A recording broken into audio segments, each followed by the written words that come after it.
Olá, meu nome é Juliana, eu sou plantonista de português aqui do Poliedro e hoje eu vou explicar para vocês um pouquinho sobre vozes verbais, especificamente voz ativa e voz passiva, tanto analítica quanto sintética. Primeiro, é importante a gente ter muito forte na nossa cabeça que na língua portuguesa, o natural da nossa língua portuguesa é ter uma ordem de frase que é sujeito, verbo e seus complementos, né? A partir disso, na voz ativa, a gente entende que o sujeito é quem faz a ação. Então, temos aqui o exemplo, o menino comeu o bolo.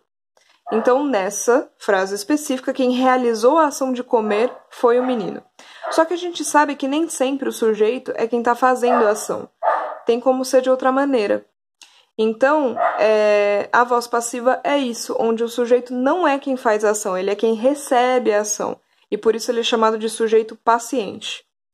Para eu fazer a transformação de uma voz ativa para uma voz passiva, eu preciso necessariamente ter um verbo transitivo direto ou um verbo transitivo direto e indireto. Por quê? Porque o nosso objeto direto da voz ativa vai virar o sujeito paciente na nossa voz passiva. Então, no caso aqui, vou dar o exemplo primeiro da voz passiva analítica. Na voz ativa, nós temos o menino comeu o bolo. Na voz passiva analítica, para ela se formar, a gente precisa de um sujeito paciente, um verbo auxiliar mais um verbo no particípio e o tal agente da passiva. O que isso significa? O sujeito paciente nada mais é do que o objeto direto anterior. Então, eu desloco ele da posição de objeto direto da voz ativa e passo ele para a primeira posição da ordem natural da língua portuguesa, que é a posição do sujeito. Então, o bolo do objeto direto vira o bolo como sujeito paciente.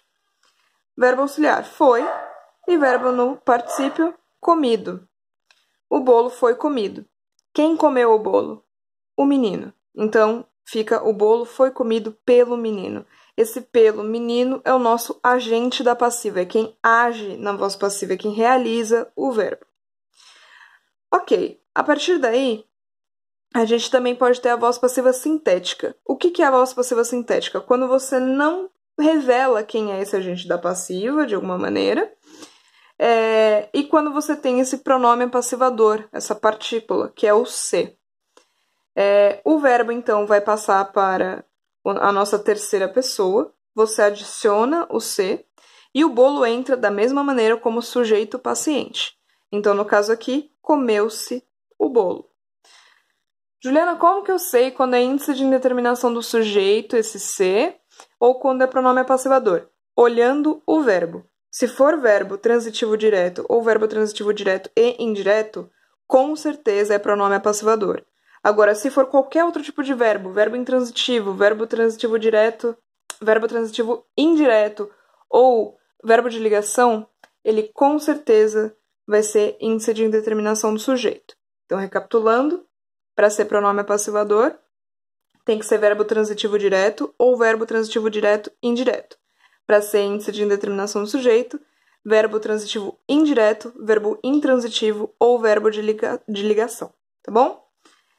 Então, é assim que a gente forma as vozes verbais ativa, passiva, sintética e analítica, e tomem sempre cuidado com os exercícios onde eles perguntam qual é a voz passiva de determinada frase.